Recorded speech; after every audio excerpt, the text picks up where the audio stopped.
वो अपने पिताजी के पास में आया, बोला पिताजी मैंने शर्त लगा ली अपने दोस्तों से।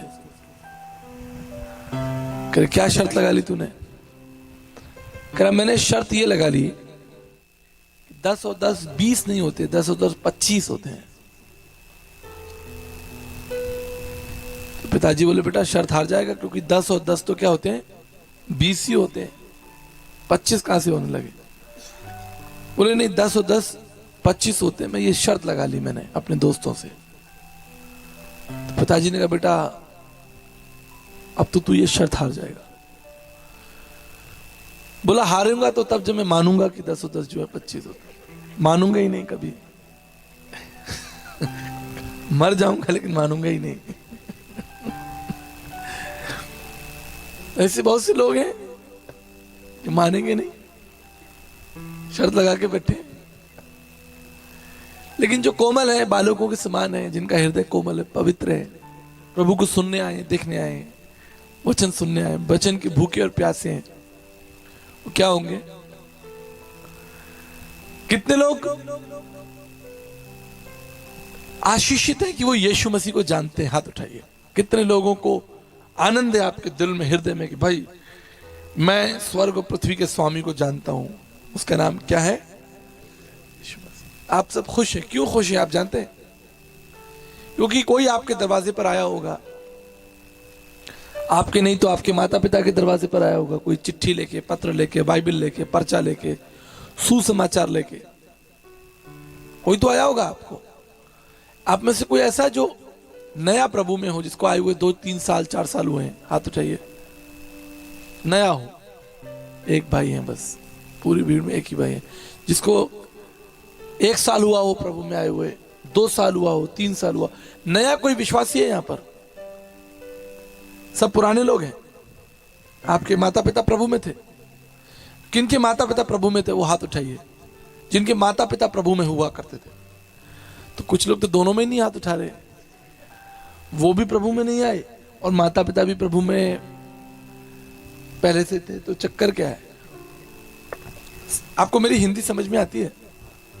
मेरा सवाल यह कि कौन ऐसा है जिसने अभी जल संस्कार लिया हो 2 साल पहले, 3 साल पहले बपतिस्मा लिया हो, 4 साल पहले, 5 साल पहले, 8 साल पहले जिसने लिया हो, 10 साल पहले लिया हो?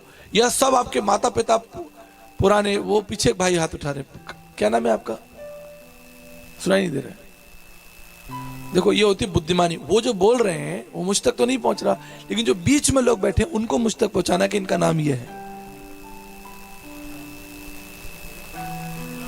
हाँ देखो गुलाब सिंह ये बता रहे हैं। ऐसे ही लोग चाहिए जो बीच की दूरी को क्या करें, कम कर दें। नहीं तो मूर्ख तो बहुत है, घूम ही रहे हैं मूर्ख, दूरी को और बढ़ा रहे हैं कम करने के चक्कर में। आप समझ रहे हैं? ऐसे बुद्धिमान लोग चाहिए जो परमेश्वर के काम को गति दें। क्या दें? गति दें, दिशा दें उसको। धमाकेदार लोग चाहिए।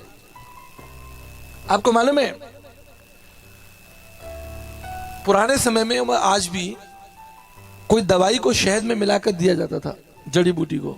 बोलते भाई ये इस दवाई को, जड़ी बूटी को शहद में डाल के पिला दो। तो शहद में क्यों डाला जाता था? क्या कारण था? मुझे मालूम था, अब यही जवाब दोगे। तो चीनी में घोल लो, उसमें क्या दिक्कत है? शहद तो महंगा आता है, शहद आएगा 500 रुपए किलो। आप 1 चम्मच चीनी घोल लो और उसमें दवाई डाल के पिला दो।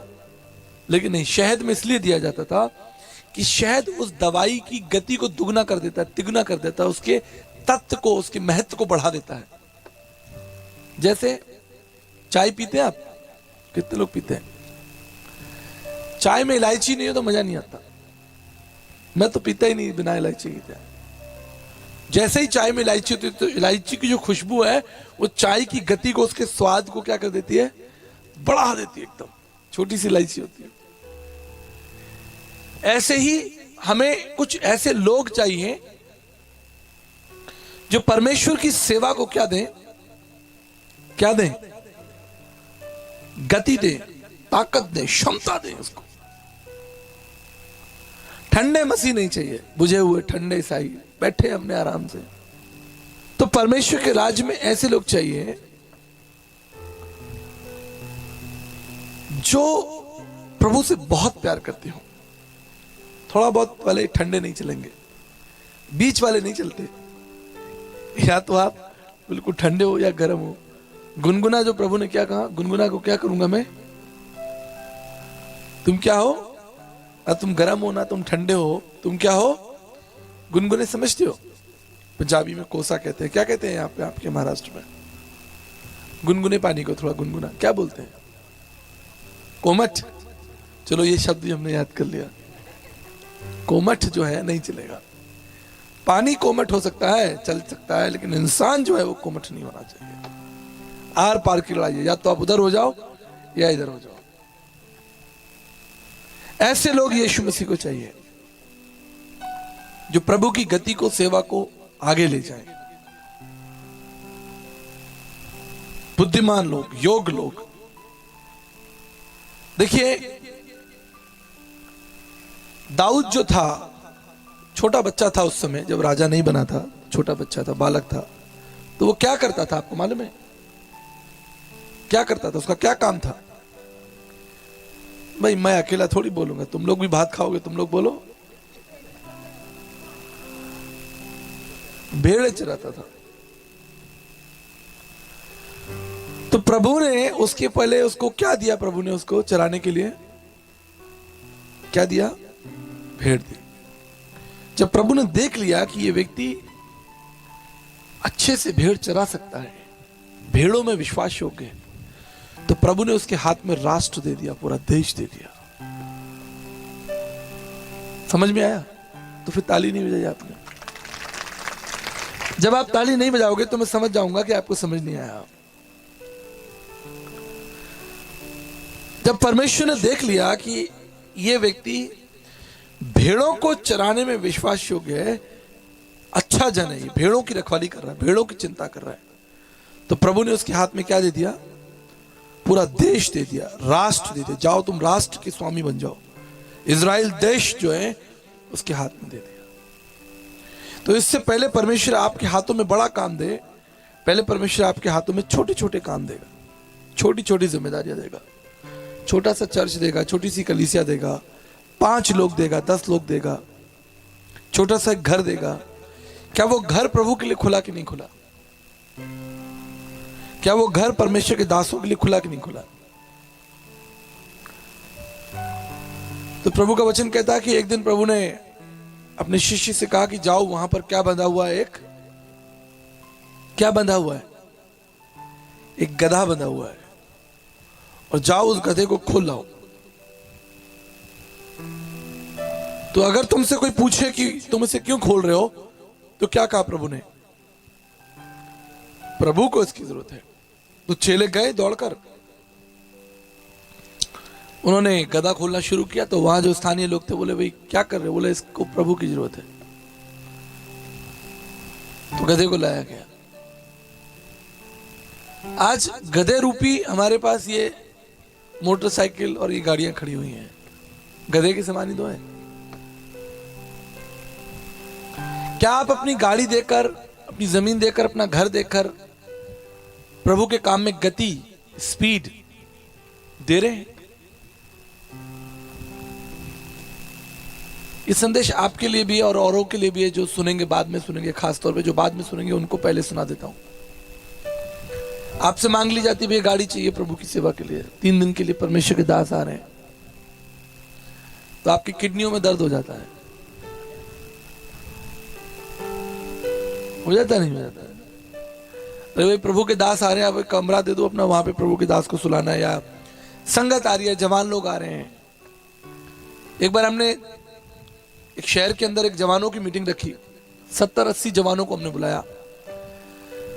हमने कहा ये 70-80 जवानों को होटलों में रुकाएंगे तो बहुत पैसा जाएगा, तो क्यों ना करें 2-2 लोगों को एक-एक परिवारों में रख देते हैं।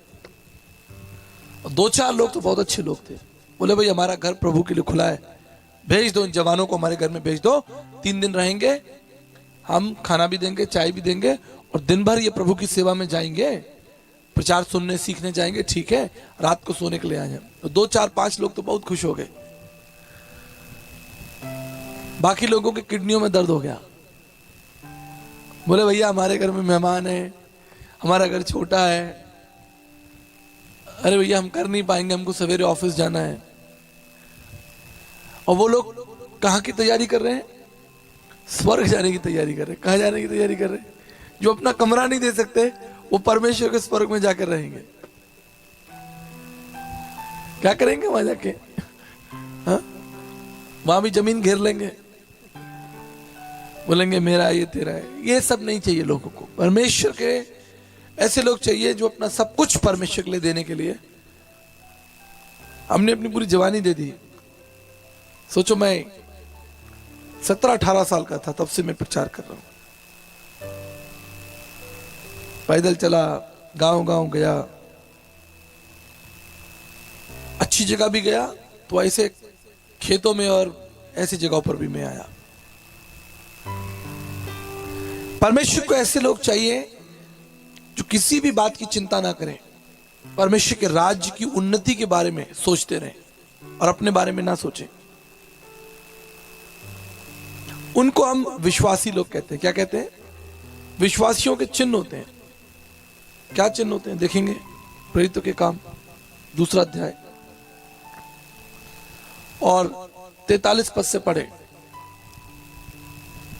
और सब लोगों पर भय छा गया, सब लोगों पर भय छा गया, भय छा गया। और बहुत से अद्भुत काम हाँ। और चिन्ह प्रेरितों के द्वारा प्रकट होते थे। और अद्भुत काम और चिन्ह जो हैं वो कलीसिया के द्वारा, प्रेरितों के द्वारा प्रकट होते थे। और सब विश्वास करने वाले इकट्ठे रहते थे। देखिए विश्वास करने वाले लोग कैसे इकट्ठे रहते थे, कितना अद्भुत है, इकट्ठे रहते थे। आगे पढ़े। और उनकी सब वस्तुएं हाँ। साजे में थी। और उनकी वस्तुएं जो भी थी, घर था, पैसा था, घोड़ा था, गधा था, जो भी उनके पास चीजें थी वो सेवा के लिए उपलब्ध थी, कलीसिया के लिए उपलब्ध थी, परमेश्वर के कार्य के लिए उपलब्ध थी। आगे पढ़े। वे अपनी अपनी संपत्ति और सामान बेच बेच कर जैसी जिसकी आवश्यकता होती थी बांट दिया करते थे। कहने का मतलब ये वो एक दूसरे की चिंता करते थे। अगर किसी की कोई आवश्यकता होती थी तो वो उस आवश्यकता को पूरा करने का पूरा प्रयास करते होंगे। यह है विश्वासियों की और कलीसिया की एक पहचान। ठंडे लोग नहीं, ऐसे गुनगुने लोग नहीं चाहिए। जब वो इकट्ठे रहते थे, साथ रहते थे, एक दूसरे को प्यार करते थे, एक दूसरे की चिंता करते थे, उनकी वस्तुएं जो थी वो साझे की थी और वो अपनी संपत्ति बेच भी दिया करते थे एक दूसरे के लिए। देखिए अपनी चीजों को बेचकर एक दूसरे की और परमेश्वर के राज्य की वो सेवा किया करते थे। हमारे तो ऐसे खतरनाक लोग हैं कि बेचना तो छोड़ो, वो लूट लेंगे। अपनी संपत्ति बेचकर आपको क्या आशीष देंगे? बहुत से ऐसे लोग होते कि नहीं होते? बताइए आप, होते नहीं होते? और फिर वो क्या कहते हैं, हम क्या हैं? हम क्या हैं? विश्वासी लोग हैं। अरे भाई तुम्हारा विश्वास, वो अपने आप को तसल्ली देते हैं, हाँ भाई हम विश्वासी लोग हैं, लेकिन वो विश्वासी है नहीं, उनमें दम नहीं है। वो जैसे अभी आप कोई फल खाओ तो मीठा नहीं है, बेस्वाद है उसमें, खा रहे हो आप आम खा रहे हो लेकिन खट्टा है। आम तो है वो, कोई बात नहीं, डाउट तो नहीं है, लेकिन स्वाद नहीं है उसके अंदर। 46 पद को पढ़े।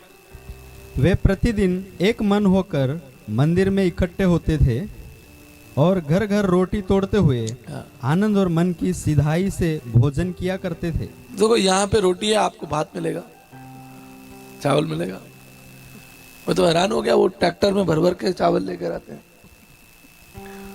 लास्ट टाइम में आया था वहां पे, कहाँ बड़जाखर में, पता नहीं कहाँ मीटिंग थी, तो ट्रैक्टर के अंदर चावल भर भर के आया हुआ था। अरे बाबा, और वो जो फावड़ा नहीं होता है, क्या बोलते हैं आप उसे, चावल से, ओ भैया चावल निकाल निकाल के, पहली बार देखा मैं। खुश हो गया मन एकदम मेरा। तो परमेश्वर का वचन क्या कहता है कि कलीसिया जो थी, परमेश्वर के जो विश्वासी लोग थे, इसको समझ लीजिए सिद्धांत को, वो आपस में एक दूसरे से प्रेम करते थे, एक दूसरे की चिंता करते थे, उनकी चीजें साझे की थी। आज हमारी चीजें साझे की हैं क्या? हम लोग कुछ कलीसिया के लिए कोई मांग ले तो बड़ा, मैं तो कितनी बार देखा हूं कि बहुत से लोग तो अपने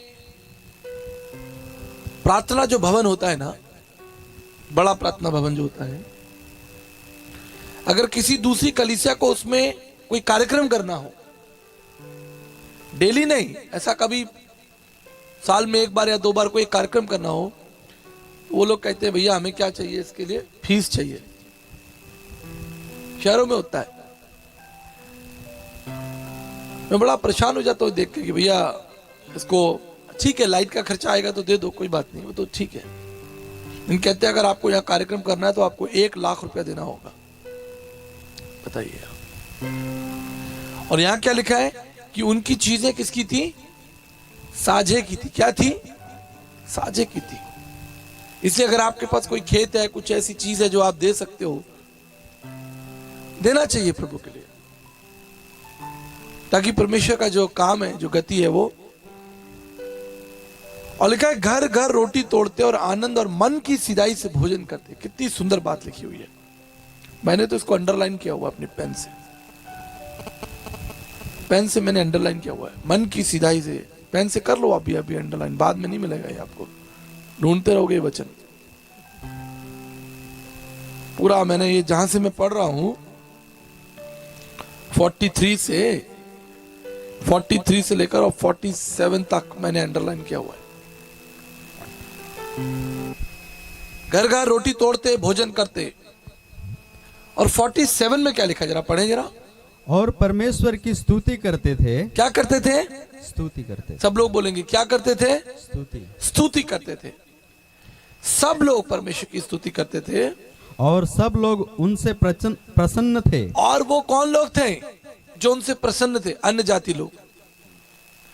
बहुत से अन्य जाति लोग भी कलीसिया से क्या थे? प्रसन्न थे। आपसे आज कोई प्रसन्न है कि नहीं है? होना चाहिए ना। आपका पड़ोसी अगर आपसे प्रसन्न नहीं है तो आप कुछ ऐसा करो कि वो आपसे प्रसन्न हो जाए। और वो उसके लिए आपको अपना व्यवहार, जीवन ऐसा बनाना पड़ेगा। आपको ऐसा व्यवहार रखना पड़ेगा कि सामने वाला आपके जीवन को देखकर प्रसन्न हो जाए ना। कई बार क्या होता है, कोई व्यक्ति सामने से आता है तो हम रास्ता बदल लेते हैं। हम जानते हैं कि वो व्यक्ति, उसके अंदर नकारात्मक है, नेगेटिविटी है, वो बोलेगा तो कुछ ना कुछ बुराई निकालेगा। लेकिन अगर कोई धर्मी जन आ रहा है तो आप कहोगे ये अच्छा व्यक्ति है, ये जरूर कुछ बोलेगा, बताएगा तो आशीष मिलेगी। ठीक इसी तरह लोग, आपके पड़ोसी, आपके रिश्तेदार, आपके जानकार आपसे प्रसन्न होने चाहिए। और लास्ट में बहुत अच्छी बात लिखी है जो बहुत इंपॉर्टेंट है। क्या लिखा है? और जो उद्धार पाते थे उनको प्रभु प्रतिदिन उनमें मिला देता था। प्रभु प्रतिदिन कलीसिया को बढ़ाता था। नए लोग जो उद्धार पाते थे वो कलीसिया में आकर मिल जाते थे।